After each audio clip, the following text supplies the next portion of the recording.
အားလုံးပဲမင်္ဂလာပါဒီနေ့ပြောပြသွားမယ့်အကြောင်းအရာကတော့အေးရေးမဝရင်ဘယ်လိုခံစားရလဲဆိုတာပဲဖြစ်ပါတယ်ကျွန်တော်တို့ကအေးဒီညမှာကွာစဉ်းစားတာတွေများပြီးတော့မှ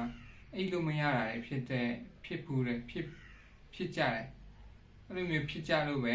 ကျွန်တော်တို့ကညဆိုအိတ်လို့မရတော့အတွေးတွေကအမျိုးစုံပဲနိုင်ရှင်တဲ့အတွေးတွေသူများမကောင်းကြောင်းတွေအဲ့ဒါမျိုးတွေကိုစဉ်းစားမိနေပြီဆိုရင်ကျွန်တော်တို့ကအေးရေးဝမှာမဟုတ်တော့အဲ့လိုမဝရင်ဒီအုံနောက်ကလေအဲ့ဒီမကောင်းတဲ့အရာတွေကိုပဲထပ်ပြီးတော့စဉ်းစားမိပြီးတော့မှကိုယ့်ရဲ့စိတ်ထဲမှာစိတ်ခံစားချက်လုံးဝမကောင်းဖြစ်သွားတယ်အဲ့ဒါကြောင့်မလို့အေးရေးဝအောင်အိပ်ပါအေးရေးဝမှာပဲကျွန်တော်တို့ကပုံမှန်အလုပ်လုပ်ရှားနိုင်မှာအဲ့လိုမဟုတ်ဘဲနဲ့အေးရေးမဝဘဲနဲ့ကျွန်တော်တို့နေမယ်ဆိုရင်ဒီဘဝကြီးကအသက်ရှင်ရတာကအဓိပ္ပာယ်မရှိသလိုဖြစ်သွားနိုင်တယ်ကျွန်တော်ဘာတွေပြောနေလဲဆိုတော့ကျွန်တော်ကိုယ့်ဘာကိုယ်တော့မသိတော့ကျွန်တော်အရင်စိတ်ညစ်နေပြီအရင်တော့ဟာတွေကိုပြန်စဉ်းစားမိပြီးတော့မှစိတ်အရင်ညစ်တယ်အသက်ရှင်ရတာအဓိပ္ပာယ်မရှိတော့ဘူးဆိုလိုမျိုးဖြစ်လာတယ်အခုလေ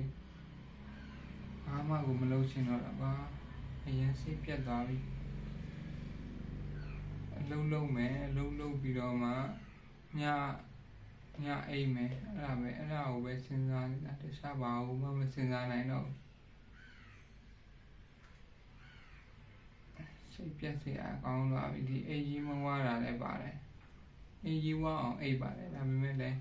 ဒီအုံနောက်ကအဲ့ဒီအိပ်ချင်တာကိုပဲသိတယ်ကွာဘာလို့လဲဆိုတော့အပြင်မှာရှိတဲ့ဖြစ်နေတဲ့အရာတွေကိုကြည့်ပြီးတော့မှကျွန်တော်အရင်တော့ဖြစ်ခဲ့တဲ့အရာတွေနဲ့နိုင်ရှင်ပြီးတော့မှကျွန်တော်အရင်စိတ်ညစ်